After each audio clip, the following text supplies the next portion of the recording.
বিসমিল্লাহির রহমানির রহিম। আসসালামু আলাইকুম। হ্যালো গাইস, কিচেন হাউজে আপনাদের সবাইকে স্বাগতম। আশা করি আপনারা ভালো আছেন। আল্লাহর রহমতে আমিও ভালো আছি। রকম রেসিপি নিয়ে হাজির হয়ে গেলাম। আজকে আমি রান্না করব সিম, পেঁয়াজ পাতা আর আলু দিয়ে ভাজি করব। বিসিওয়ালা সিম নিয়েছি। বসে পরিমাণ মতো সয়াবিন তেল দিয়েছি, এর মধ্যে পেঁয়াজ কুচি দিয়ে দিলাম।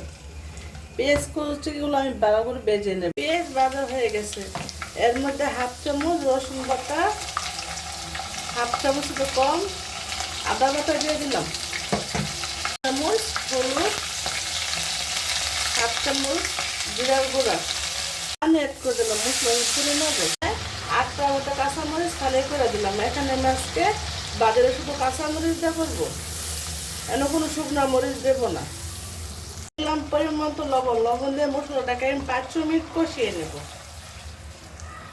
তরকারি হোক, আপনারা মশলাটা ভালো করে কষিয়ে নেবেন, দেখেন তরকারি স্বাদটাও বেড়ে যাবে। এখন আমি সিমের দিয়ে দেব, সিম আলু দিয়ে দিলাম এর মধ্যে। আপনার এভাবে ভাজি করে খেয়ে দেখবেন, অনেক ভালো লাগবে গরম গরম ভাতের সাথে। আমি ডেকে দিলাম 10 মিনিটের জন্য, ভালো করে সিদ্ধ হয়ে যাবে। আমি ঢাকনাটা উঠিয়ে নিলাম, নিয়ে ভাজিটাকে একটা নাড়াটা দেবো, উল্টে পাল্টে আবারও ডেকে দিলাম। আমি ধনিয়া পাতা দিয়ে দেব।